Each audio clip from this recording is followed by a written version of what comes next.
नमस्कार। राजकीय औद्योगिक प्रशिक्षण संस्थानों के समस्त व्यवसाय कार्यशाला गणना एवं विज्ञान की पाठ्यचर्या में अंकित प्रसंग कार्य शक्ति एवं ऊर्जा के बारे में आज मैं आपको प्रशिक्षण प्रदान करूंगा। जैसा कि हमारे चैप्टर का नाम कार्य शक्ति एवं ऊर्जा है, तो आइए जानते हैं कि इस चैप्टर में हम क्या क्या अध्ययन करेंगे। फर्स्ट पॉइंट, कार्य। इसमें हम जानेंगे कार्य क्या होता है, कार्य का मात्रक क्या होता है। नेक्स्ट पॉइंट, शक्ति। शक्ति पावर क्या होती है, पावर का मात्रक क्या होता है। Next point, अश्वशक्ति। अश्वशक्ति क्या है, एक अश्वशक्ति में कितने वाट होते हैं, इसके बारे में अध्ययन करेंगे। नेक्स्ट पॉइंट, सूचित अश्वशक्ति। इसमें हम सूचित अश्वशक्ति के सूत्र के बारे में अध्ययन करेंगे। नेक्स्ट पॉइंट, ब्रेक अश्वशक्ति। इसमें ब्रेक अश्वशक्ति क्या होता है ये जानेंगे, इसका सूत्र क्या होता है इसके बारे में अध्ययन करेंगे। नेक्स्ट पॉइंट, यांत्रिक दक्षता। यांत्रिक दक्षता क्या होती है, यांत्रिक दक्षता का क्या सूत्र होता है ये जानेंगे। नेक्स्ट पॉइंट, ऊर्जा। एनर्जी क्या होती है, एनर्जी का मात्रक क्या होता है ये जानेंगे। नेक्स्ट पॉइंट है गतिज ऊर्जा।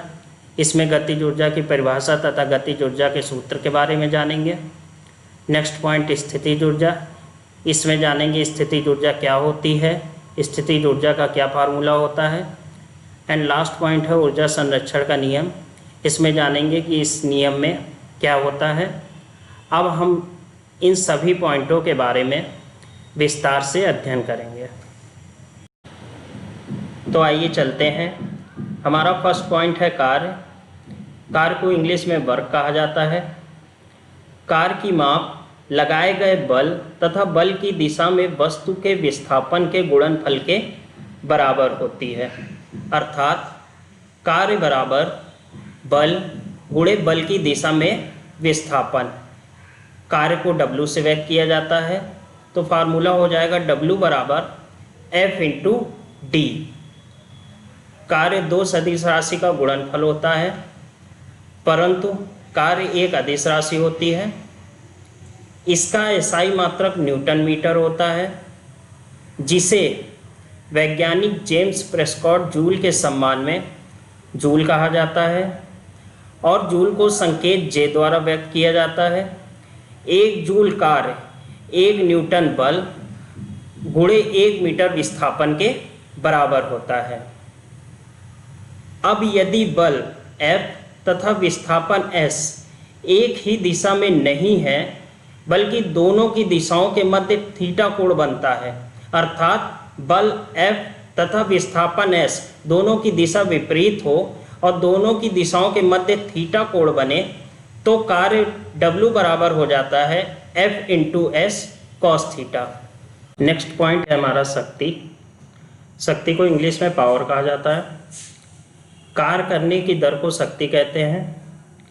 इसे P से प्रदर्शित करते हैं। यदि किसी कर्ता द्वारा W कार्य T समय में किया जाए, तो कर्ता अर्थात यूजर की पावर W/T होगी। शक्ति का SI मात्रक वाट होता है, जिसे वैज्ञानिक जेम्स वाट के सम्मान में रखा गया है और वाट को W द्वारा प्रदर्शित किया जाता है। 1 वाट 1 जूल प्रति 1 सेकंड के बराबर होता है, या 1 न्यूटन मीटर प्रति 1 सेकंड के बराबर होता है। अब वाट सेकंड। वाट सेकंड ऊर्जा या कार्य का मात्रक होता है। 1 वाट सेकंड 1 वाट इंटू 1 सेकंड 1 जूल के बराबर होता है। वाट घंटा, यह भी ऊर्जा का मात्रक होता है। कार्य का भी मात्रक वाट घंटा होता है। 1 वाट घंटा में 3600 जूल होते हैं। किलोवाट घंटा kWh से प्रदर्शित करते हैं, यह भी ऊर्जा का मात्रक है। 1 किलोवाट घंटा अर्थात 1000 वाट घंटा। अब 1000 वाट घंटे को जब हम सेकंड में बदलेंगे तो 1000 इंटू 3600 सेकेंड, क्योंकि 1 घंटे में 3600 सेकेंड होते हैं। ये हमारे इक्वल हो जाता है 3.6 इंटू 10 की पावर 6 वाट सेकेंड।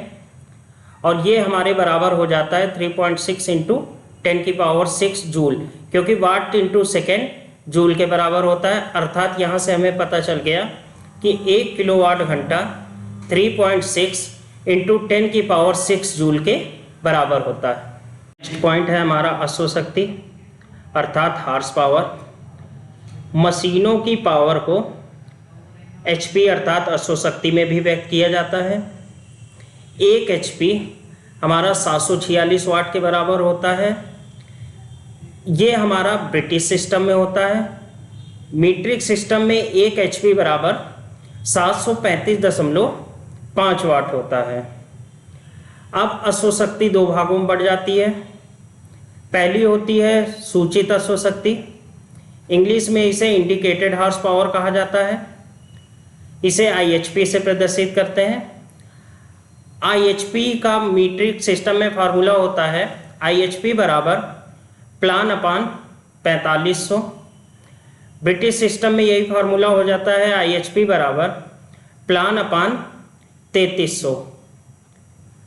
यहाँ प्लान में P बराबर प्रेशर होता है, L स्ट्रोक की लंबाई होती है, A एरिया होता है और N क्रैंक शाफ्ट का RPM।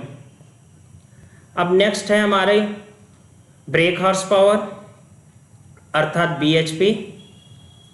किसी मशीन की सूचित अश्वशक्ति का कुछ भाग घर्षण के कारण खर्च हो जाता है, शेष उपयोगी भाग लाभकारी कार्य में इस्तेमाल किया जाता है, इसे ब्रेक हॉर्स पावर कहते हैं। अर्थात किसी मशीनों की IHP का जो भी भाग घर्षण के कारण खर्च हो जाता है तथा शेष जो यूजफुल पार्ट बचता है जो कि हमारे कार्य में इस्तेमाल होता है, इसे ही ब्रेक हॉर्स पावर कहा जाता है। BHP का फार्मूला होता है BHP बराबर IHP माइनस घर्षण पर खर्च की गई शक्ति।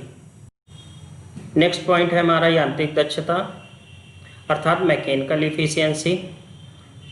BHP और IHP का अनुपात यांत्रिक दक्षता कहलाता है। अर्थात यांत्रिक दक्षता बराबर ब्रेक हॉर्स पावर अपान इंडिकेटेड हॉर्स पावर। जब परसेंटेज ऑफ यांत्रिक दक्षता निकालते हैं तो यांत्रिक दक्षता बराबर ब्रेक हॉर्स पावर इंटू 100 अपान इंडिकेटेड हॉर्स पावर। यांत्रिक दक्षता को ईटा से प्रदर्शित करते हैं। ईटा बराबर BHP अपान IHP इंटू 100।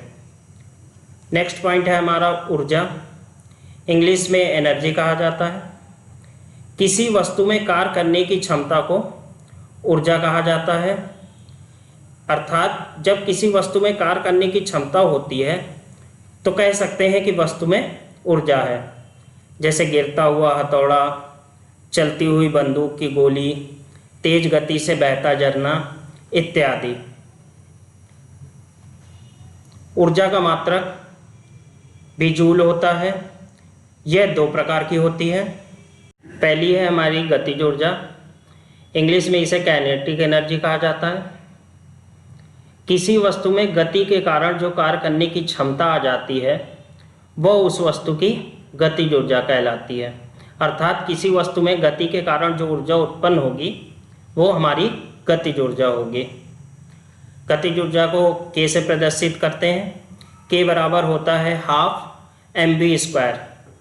यहाँ पर m अर्थात मास होता है द्रव्यमान और v से वेग। दूसरी है हमारी स्थितिज ऊर्जा, इंग्लिश में इसे पोटेंशियल एनर्जी कहा जाता है। किसी वस्तु में उसकी अवस्था या स्थिति के कारण कार्य करने की क्षमता को स्थितिज ऊर्जा कहते हैं। इसे दूसरे शब्दों में कह सकते हैं कि किसी वस्तु में स्थिति के कारण जो ऊर्जा उत्पन्न होती है वह उस वस्तु की स्थितिज ऊर्जा कहलाती है। एग्जाम्पल जैसे बांध बनाकर इकट्ठा किए गए पानी की ऊर्जा, घड़ी की चाबी में संचित ऊर्जा, तनी हुई स्प्रिंग या कमानी की ऊर्जा, ये सभी ऊर्जाएं स्थितिज ऊर्जा कहलाती हैं। स्थितिज ऊर्जा को P से प्रदर्शित करते हैं। फार्मूला होता है P बराबर m इंटू जी इंटू एच, जहाँ पर m बराबर होता है द्रव्यमान, स्मॉल जी गुरुत्वीय त्वरण होता है। एच बराबर हाइट अर्थात ऊंचाई। लास्ट पॉइंट है हमारा ऊर्जा संरक्षण का नियम, law of conservation of energy. इस नियम के अनुसार ऊर्जा का ना तो निर्माण होता है ना ही विनाश, अर्थात विश्व की कुल ऊर्जा नियत रहती है। ऊर्जा का केवल एक रूप से दूसरे रूप में रूपांतरण होता है। जब भी ऊर्जा किसी रूप में लुप्त होती है, ठीक उतनी ही ऊर्जा अन्य रूपों में प्रकट हो जाती है। यह ऊर्जा संरक्षण का नियम कहलाता है। अर्थात हम ऊर्जा को ना तो बना सकते हैं और ना ही ऊर्जा को नष्ट किया जा सकता है, बल्कि ऊर्जा को सिर्फ एक रूप से दूसरे रूप में बदला जा सकता है। आशा है कि मेरे द्वारा प्रदान किया गया प्रशिक्षण आप लोगों को समझ में आया होगा। अगर इसमें तब भी कुछ अवशेष रह गया हो तो आप अरिहंत प्रकाशन, रॉयल प्रकाशन की book workshop calculation and science के माध्यम से प्रशिक्षण प्राप्त कर सकते हैं। यह बुक NSQF लेवल 5 तथा NCVT सिलेबस पर आधारित है। आज मैंने आपको कार्य शक्ति एवं ऊर्जा के बारे में प्रशिक्षण प्रदान किया। उम्मीद है कि मेरे द्वारा दिया गया प्रशिक्षण आप लोगों के उज्जवल भविष्य के लिए मददगार साबित होगा। धन्यवाद।